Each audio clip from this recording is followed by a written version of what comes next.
we forgive those who trespass against us. And lead us not into temptation, but deliver us from evil.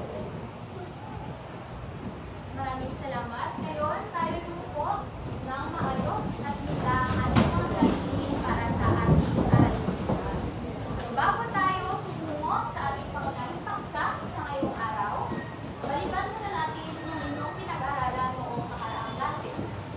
Kung inyong naaalala, ang inyong pinag-aralan noong nakaraang klase ay tungkol sa SDG. Unang tanong, ano ang ibig sabihin ng SDG? Magtaas ng kamay ang gustong sumagot. Ano ang ibig sabihin ng SDG? Anyone? Yes. Tama. Ang ibig sabihin ng SDG ay Sustainable Development Goals.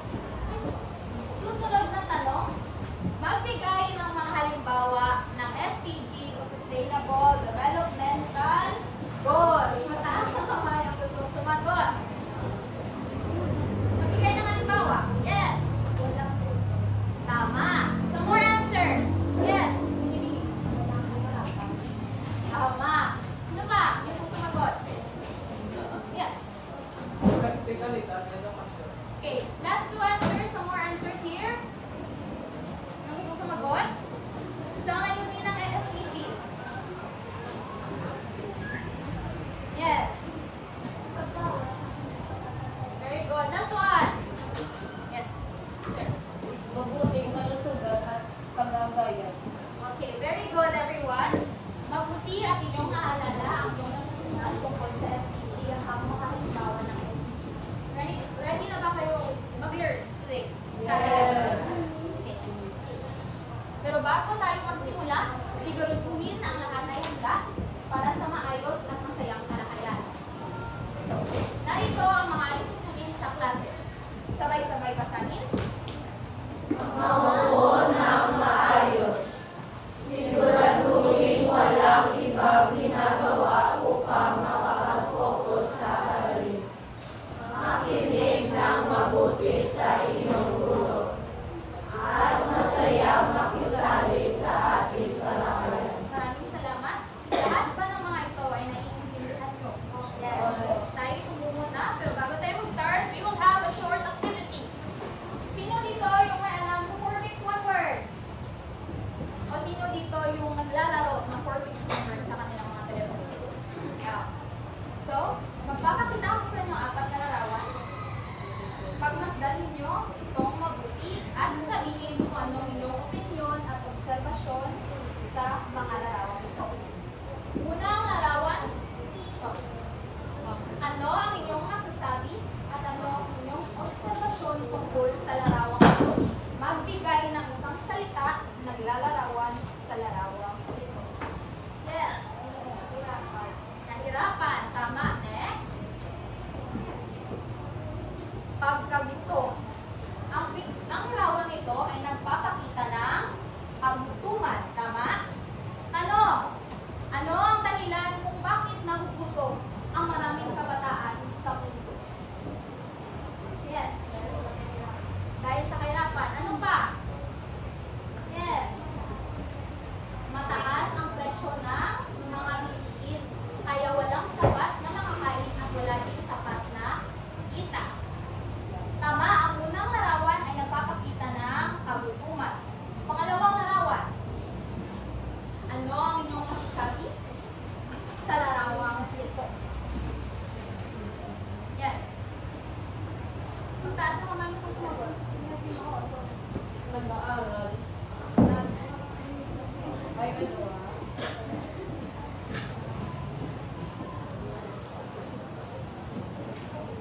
Ano kain?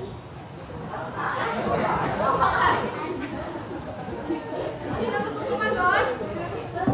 Ano ang inyong nakikita sa mga lawang larawan sa ilalim?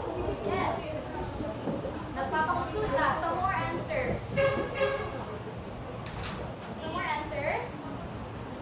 Yes. Kumukuha ng blood pressure. Kumukuha ng blood pressure. Ang pangalawang larawan ay nagpapakita ng kalusugan at kalagayan. Follow-up question.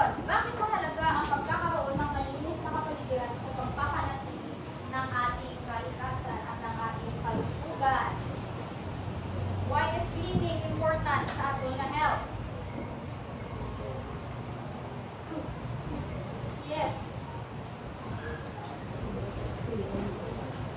Why is feeding important sa aton health and sa aton nga kaugalingon? Para hindi ta magmasakit. More answers. Para? Yes? Sino ba? Tama. Galiin natin maging malinis, hindi lamang sa ating mga sarili, kundi sa ating kapaligiran upang malayo tayo sa mga sakit. Next picture. Ito. Ano ang inyong masasabi sa larawang iyan? Yes.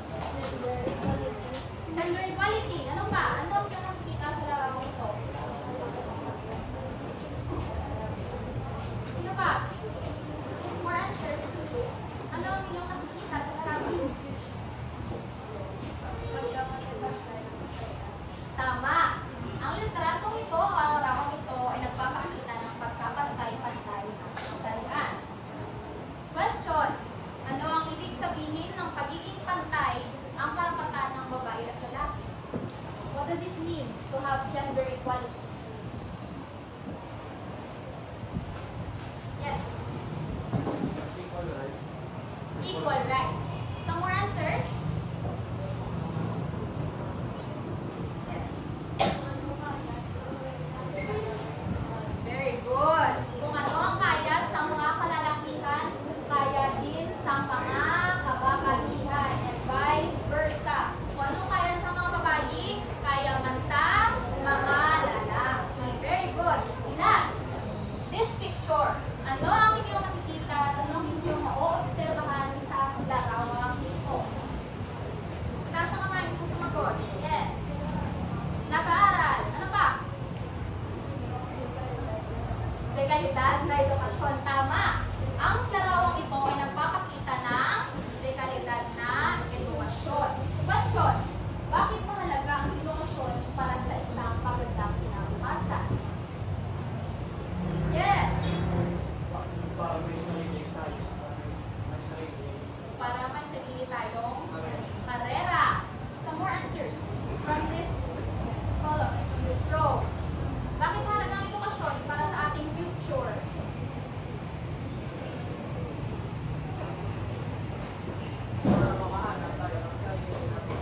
Tama. Because if we have a good foundation sa ating pag-aaral, makakakita tayo o makakahanap tayo ng magandang trabaho upang magalin ang ating kinabukasan ng ating buhay.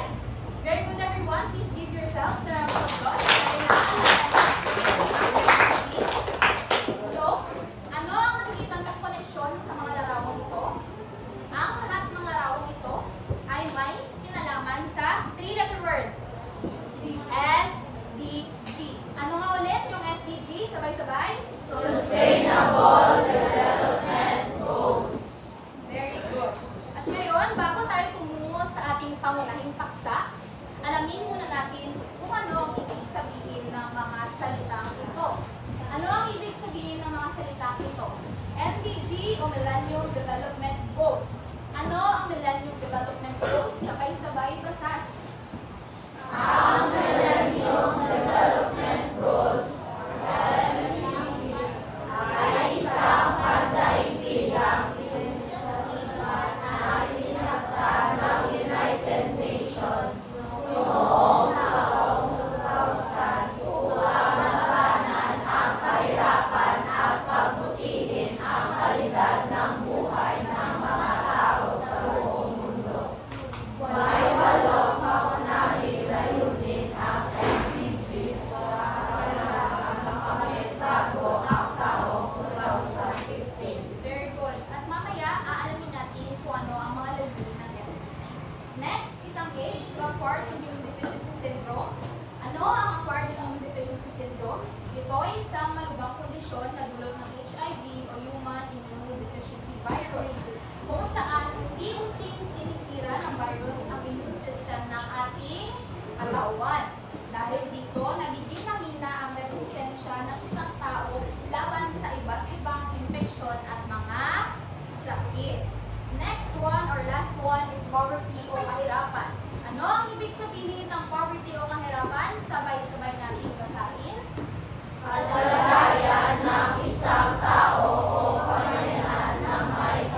series ng ating lesson. Ibibigay ko ito sa inyo upang mas maunawaan ninyo at mas maintindihan ang ating aralin.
Ito ay itinatawag na Millennium Declaration o Millennium Development Goals. Everyone, please read ang first bullet. Noong September 2000, pinag-ibay ng 189 bansa ang Millennium Development Goals upang labanan ang kahirapan at mapabuti ang kalidad ng buhay ng mga tao sa buong mundo. Noong September 2000, nagtipon-tipon ang mga presidente o ang mga pinuno ng 189 na bansa upang lagdaan ang MDG o ang Millennium Development Goals. Isang pangako ng United Nations na abutin ang 8 pangunahing layunin para sa mas maunlad at mas makatarungang mundo. Ang Millennium Development Goals ay itinakda mula 2000 hanggang 2015 bilang tugon sa pangunahing issue sa mundo tulad ng kahirapan, edukasyon, at kalusugan. At ito ay may 8 layunin. Alamin natin kung anong mga layunin ito. Nasa inyong harapan ang 8 layunin ng Millennium Development Goals. Isa-isahin natin upang maunawa natin ang bawat layunin ito. Magsimula tayo sa unang layunin. Sabay-sabay na sa akin ang unang layunin. Subuin ang nakinig, kahirapan at gutom. Sa layunin ito, nais ng MDG na bawasan ang bilang ng mga pamilya o mga taong may hindi sapat na kita at hindi sapat na pagkain. At sa pamamagitan ng iba't ibang programa tulad ng pagbibigay ng trabaho sa mga pamilya, sa mga tao, at sa pagsuporta sa agrikultura, maraming pamilya ang natulungan upang makaraos sa kahirapan. Naiintindihan niyo ba? Magpatuloy tayo sa ikalawang layunin. Sabay-sabay ba sa atin? Ikalawaan ang pamalahan ng edukasyon. Sa layunin ito naman, nais ng MDG na lahat ng mga bata ay may karapatan na makapag-aral. Sa layunin ito, ang MDG ay naglalayong tiyakin na ang bawat bata ay makakatapos ng primaryang edukasyon o ang elementarya anuman ang kanilang katayuan sa buhay. So sa layunin number 2, no? Even bisan ano ang inyong katayuan sa buhay, tabo ka man kwarta,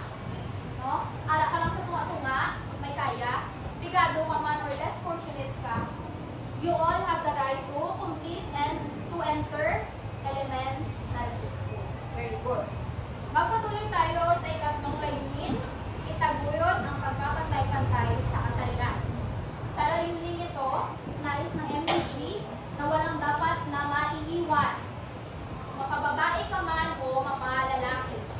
Sa layunin ito, binibigyang diin ang pantay na oportunidad sa edukasyon, trabaho, at sa iba pang larangan para sa mga kababaihan. Halimbawa, sa una, kung mapaminsar ka mo sa construction worker, ano ang inyong mapaminsaran? Lalaki. Ay, dapat mo nagpulo na ilawas. Dapat mga kayo ba, physical work ang himo. Ang karga ka simento, ng pula ka simento, di ba? Pero because ng MPG, today, may mga makita ka mga babae na nga construction workers, no? Kung sa TikTok pala, kag sa mga reels sa Facebook, sa YouTube, may mga makita ka muna nga a day in a life as a female construction worker, di ba? At kung makita nyo, kaya imuon sa babae nga construction worker, ang mga ginaibok sa mga lalaki, ang mga babae ka binitbit mo sa mga simento, gamit sila man sa simento at sa bato, di ba? And vice versa, same man sa mga lalaki. Girls, sino di ang gapakayo sa nila kuko? Gapadesign ang kuko nila sa mga female nail technicians. Sino di ka pa manicure? Di ba usually, makita sa mga kapamanicure, mga kapedicure, mga nail technicians, kamanan sa kukunta, di ba usually babae? Pero because sa MTG, sa layunin, na number 3, magkapantay-pantay ng kasarian, no? Subong may makita ka ng mga lalaki na nail technician, di ba? And they can do our nails as better as a female nail technicians can do, di ba? Nauunawaan nyo kung ano ibig sabihin ng layunin number 3. Pagpatuloy tayo sa layunin number 4, basahin lang sabay-sabay. Bawasan ang bilang ng mga batang namamatay. So, maraming bata ang namamatay bago umabot ng 5 taong gulang. 5 years old. May anong rason? First is malnutrition. Ang malnutrition is wala enough nutrients silang kuwang ilalawas because balikan ang layunin number 1, walang sapat na pagkain at walang sapat na kita kaya wala rin pambili ng pagkain. Number 2, sakit. 5 years old and below, ang ating immune system is very weak. Hina-hina kataba ang ating immune system. So, kung malnourished ka, below 5 years old, hina-hina pa ang immune system, ano matapusin mo? Sakit ka, masakiton ka. And, the worst case scenario is ma-end up ka mamamatay, di ba? Last is kakulangan sa serbisyong medikal.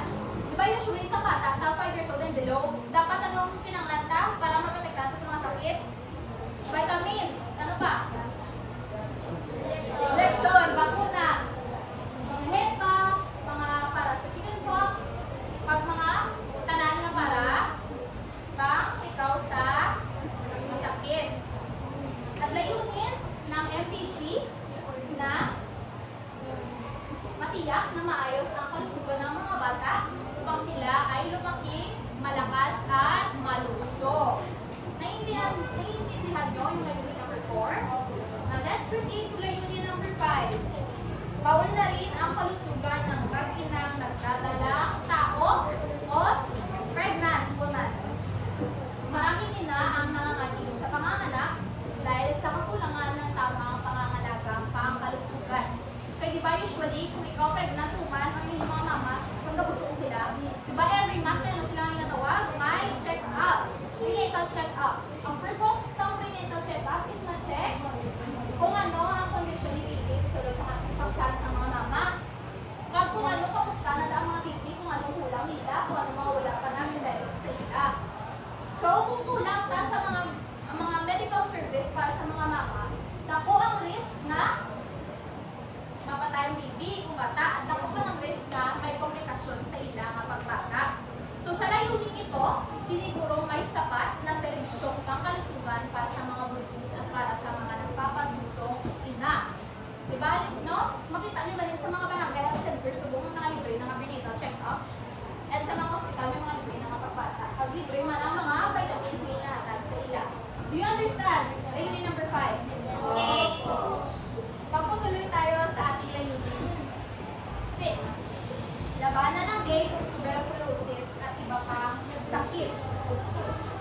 Ang AIDS, ang autoimmune deficiency syndrome. So maraming sakit, lalong-lalo na dito sa Pilipinas, maraming sakit ang lapang-latod, di ba? And katulad siya, death. Especially ng AIDS, tuberculosis, at malaria. Layunin ng MPG na mapigilan ang pagkalat ng mga sakit na ito sa pamamagitan ng tamang impormasyon at libre serbisyong pangkalusugan. Mga free medical check-ups, mga free test, AIDS test, HIV test, libre na nasubong. Diba? Naiintindihan nyo ang layunin 6. Magpatuloy tayo sa ikapitong layunin, basahin ng sabay-sabay. Protektahan ang kapaligiran. Protektahan ang kapaligiran. Ang ating mundo ay dapat natin inaalagaan para sa ating kinabukasan. Sa layunin ito, ipinalakas ang pangangalaga sa ating kalikasan. Mas-start the first sa ato may ginainom ng tubig dapat malinis. Kaya naman yung sakit na makuha ito, pag-inom ka sa hiko ng tubig. Amoeba. Very good.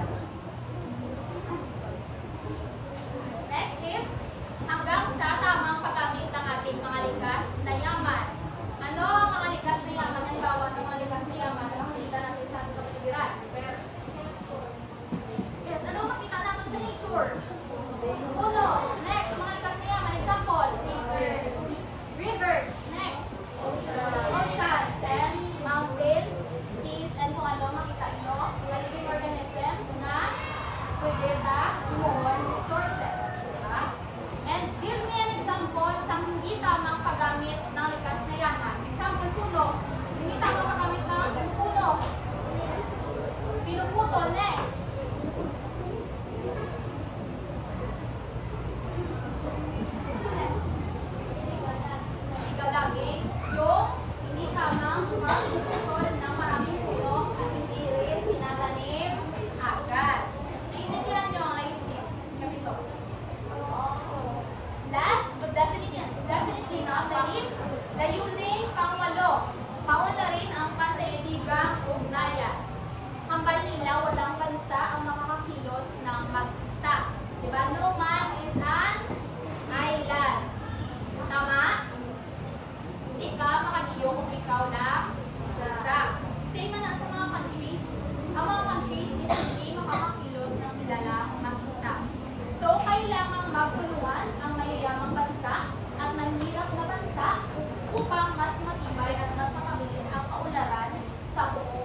kahirapan sa buong mundo. Ibig sabihin, mas maraming pamilya ang nakalabas sa gutom at sa hirap sa buhay. So what do you think is the effect? Positive or negative? Positive. Positive. Ngunit, hindi lahat ng bansa, despite sa decrease ng poverty rate ng 50%, hindi lahat ng bansa ay umulad ng pantay-pantay. May mga bansa man siya po na malakas ang kahirapan. Ang mga bata wala siya po kaswila, kag nananatili ang malulubang sakit tulad ng AIDS at tuberculosis. Ngunit hindi din dito natatapos ang misyon sa mga tao. Despite sa hamon sa MDG, dito pumasok ang ASEAN para i-continue ang mga nasimulang pagbabago. Ang ASEAN Community 2015. Noong Desyembre 31, 2015, opisyal na itinatala ng ASEAN Community upang mapalakas ang pagkakaisa ng kooperasyon sa rehiyon. Binuo ito ng 10 bansa sa Timog Silangang Asya kabilang ang masahin Cambodia, Indonesia, Laos, Malaysia, Myanmar, Philippines, Singapore, Thailand, Vietnam. at katulad ng MDG, ang ASEAN Community 2015 ay mayroon din mga layunin. Ano-ano ang mga layunin ito? Basic, number 1. Lumikha ng isang lipunang may pagtingin sa hinaharap. So sa layunin ito, nais ng ASEAN na bumuo ng matatag at maulad na kinabukasan para sa lahat ng mamamayan nito. So ang benefits para sa aton tanan. Next, layunin number 2, magtaguyod ng isang mapayapa at maulad na rehiyon. So sa layunin ito, ipinaglalaban ng ASEAN ang kapayapaan at seguridad upang mapanatili na walang hidwaan ang mga bansa sa Southeast Asia. Para wala war, para wala away ang mga bansa sa Southeast Asia. Next is number 3. Basahin na sabay-sabay. Palakasin ang pagdaigdigang kooperasyon ng ASEAN. Sa layunin ito, nakikipagtulungan ang ASEAN sa ibang bansa at sa mga organisasyon sa mundo upang mapalakas ang ating ekonomiya at ating diplomasya. So, nag-seek help ang ASEAN sa ibang lugar para magtaas ang aton nga economy. Number 4, maging isang mapagmalasakit na komunidad. Ang ASEAN ay naglalayong bumuo ng isang komunidad na nagmamalasakit sa kapakanan ng bawat isa. Especially those who are poor and those who are in need of help. Mga na mahihirap at mga nangangailangan. Last is, please read. Tutunan ang pagdaigdigang hamon sa ekonomiya at politika. Sa pamamagitan ng matibay na kooperasyon ng mga bansa, layunin ng ASEAN na harapin ang pagdaigdigang issue tulad ng kahirapan, climate change, at security. Do you understand all 5 na layunin ng ASEAN Community? At sa pamamagitan ng lahat ng layunin ito, maaari rin matutunan ang mga hamon na ikaskayang pag-unlad sa ating rehiyon. Okay? Naiintindihan? Upang mas mapalalim ang inyong pag-unawa, magpapatuloy tayo sa isang group activity. Instruction. Kayo ay hatiin ko sa 4 na grupo. 4 na group lang ha. Bawat grupo ay bibigyan ko ng isang layunin na galing sa MDG. At ang bawat grupo ay magpapakita at may gagawin na kaugnay sa inyong mga layunin. Bibigyan ko kayo ng 10 minuto upang tapusin ang inyong gagawin at itatanghal ito at ibabahagi sa klase pagkatapos ng 10 minuto. Sa loob ng 5 minuto ang 4 na grupo. Please count 1 to 4.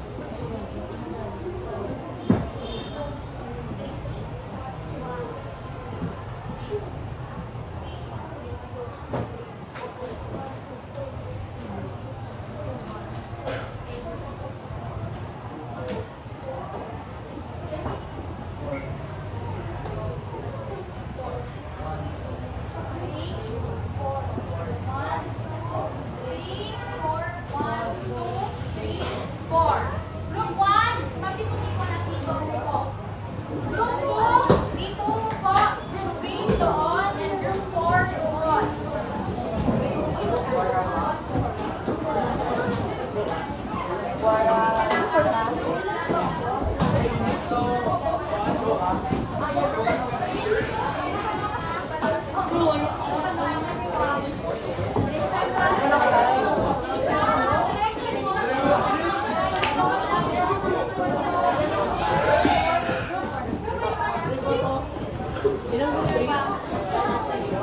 Kapal na kapal.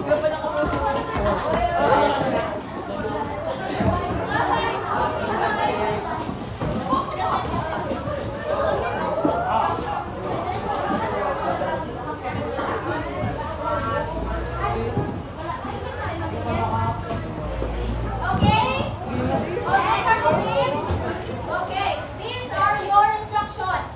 Pangkatwa, pangkatisa, ang inyong layunin ay MDG 7, pangangalaga sa kalikasan. Gawain kulang pagtatanghal. Nagubili ang pangkat ay gagawa ng isang may titula, isa hanggang 3 minuto na nagpapakita ng masamang epekto ng pagkasira ng kalikasan at kahalagahan ng pangangalaga rito. Bawat membro ay gaganap ng papel sa pagpapakita ng solusyon. At kung inyong makikita, meron tayo dito ang 3 katanungan. Ang 3 katanungan ay inyong sasagutan sa 1/2 crosswise, and ang inyong sagot ay ibabahagi nyo after ng inyong pagtatanghal. Okay? Everyone, may question ka muna na sa inyo, ha? Bravo. And after nyo, the answer nyo sa 1 crosswise, and then after nyo present ang inyong mga gawain, you will share it on the class ng answers. Pasakot nyo na lang. Okay? Next, group 2.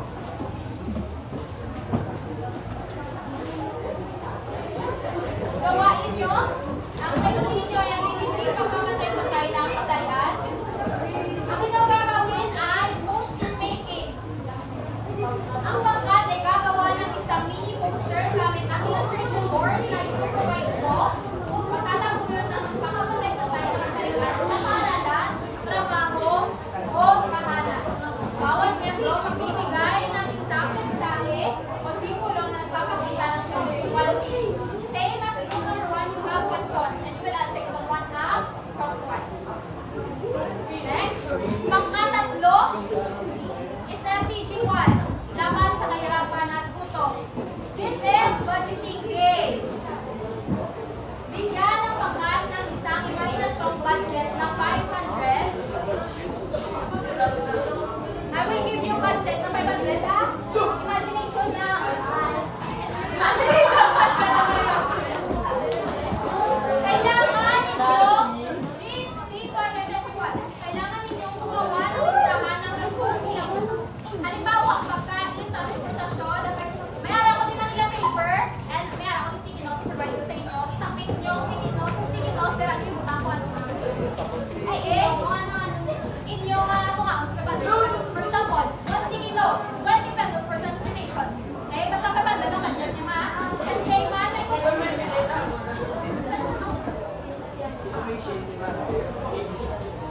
okay, next.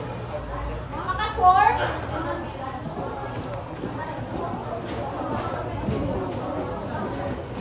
Ang layunin ninyo ay MPG 2.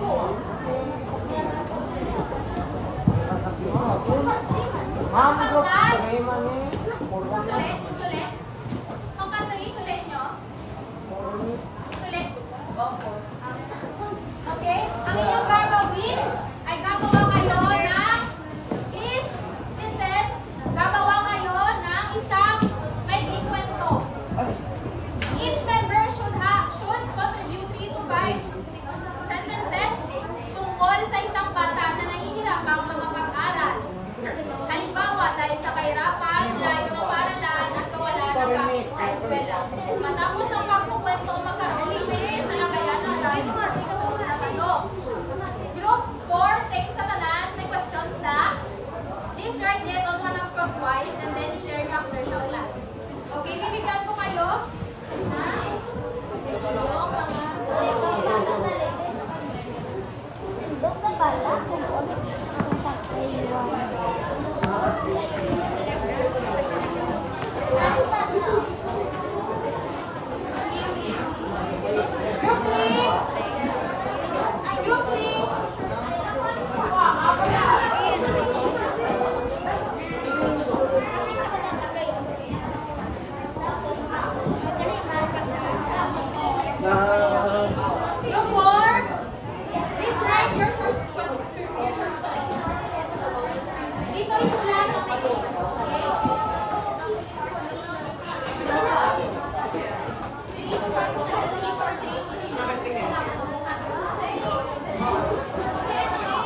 Then we get some, we will end with my tablet, okay? Yeah, go. Yeah,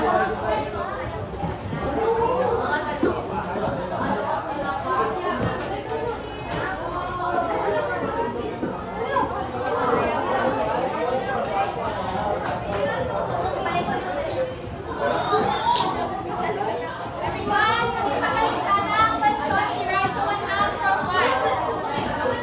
Then we get lang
Good morning, everyone. Ang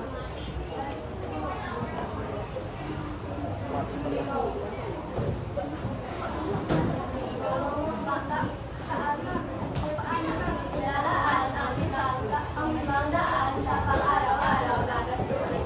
Pagkain, 100 sa allowance, at 100 pesos. 200 pesos.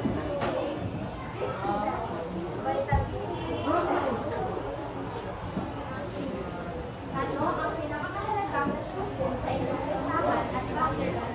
Ang pinakamahalagang gastusin sa aming listahan ay pagkain.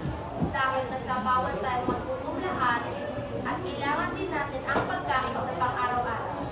Ano ang magiging epekto kung biglang may emergency?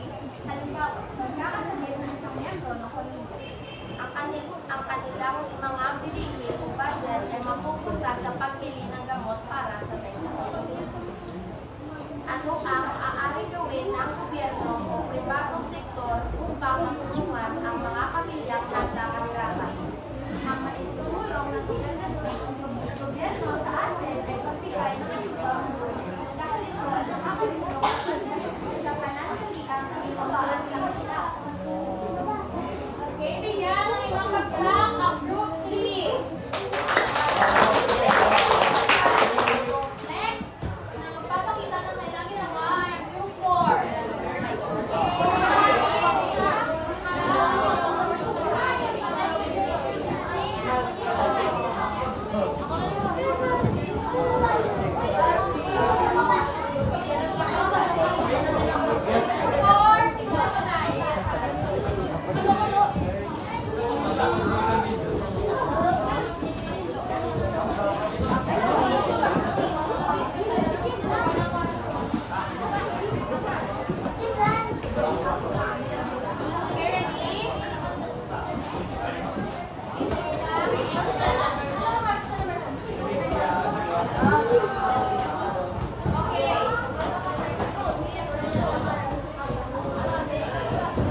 siyang problema dahil hindi na kaya ng kanyang magulang, siya ay mag-aralin dahil sa kahirapan.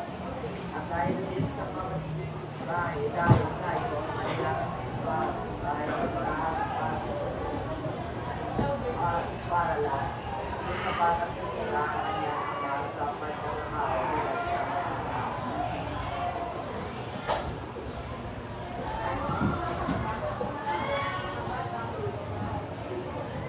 Ang kaunang dagdag na kinakaharap ng mga batang mag-aaral ay kahirapan at hindi sapat na buwan ng Ano ang maaaring gawin ng gobyerno at ang gobyerno at pamumulan ay maaaring tumulong sa mga mag-aaral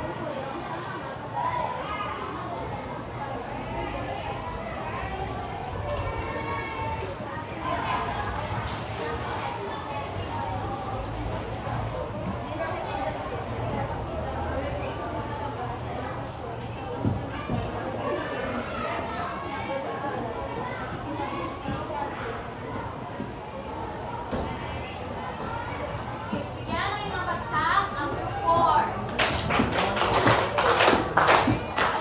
Next group is group 1.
Ano ang pangunahing suliranin sa kalikasan na ay pinangingita sa iyong Hindi tamang pagtatapon ng mga basura na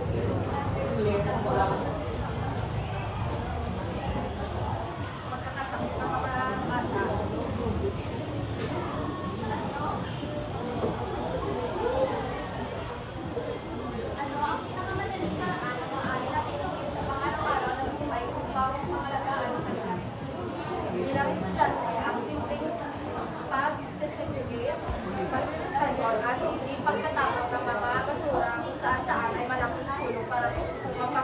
natin ang maliit at kalikasan. Bilang kabataan, paano tayo makakatulong sa pagkakasal? Tinahok sa mga sikat, activities ng barangay at sa mga pinag-grade program. Sige, ano yung mga pagsak? Ang group 1. Yes, group is ang group 2. Please come forward.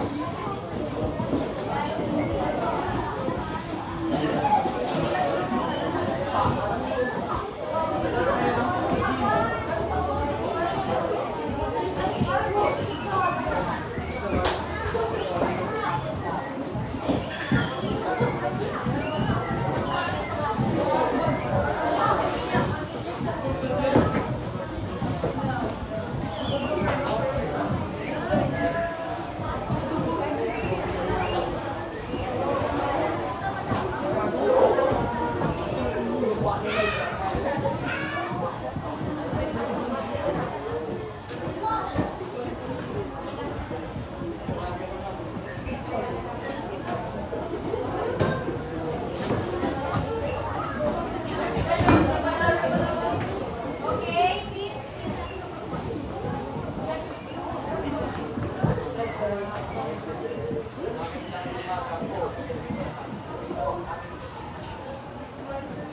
Kung anong kayang gawin ng mga babae, ako lang ang kaya rin gawin ng mga lalaki. At kung ang ginagawa ng mga lalaki, kaya rin gawin ng mga babae. Talaga magkaroon ng pantay at pagtalo sa lahat. Talaga, ang ganda ng kwento natin ko ay kaya natin na tayo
Sino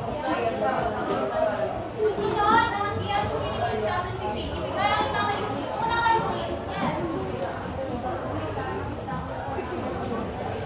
Next one.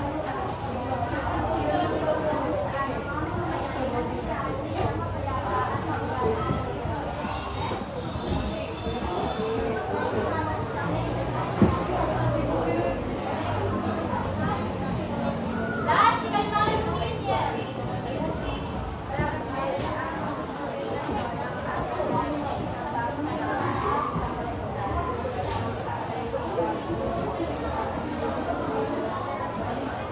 Maraming salamat sa inyong sagot.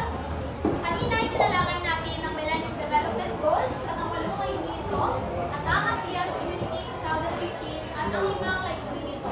Sa kabuuan, nakita natin ang mga hamon ng MDG o Millennium Development Goals na natutunan ang malaking suliranin ng mundo kaya ng kahirapan, edukasyon at kalusugan.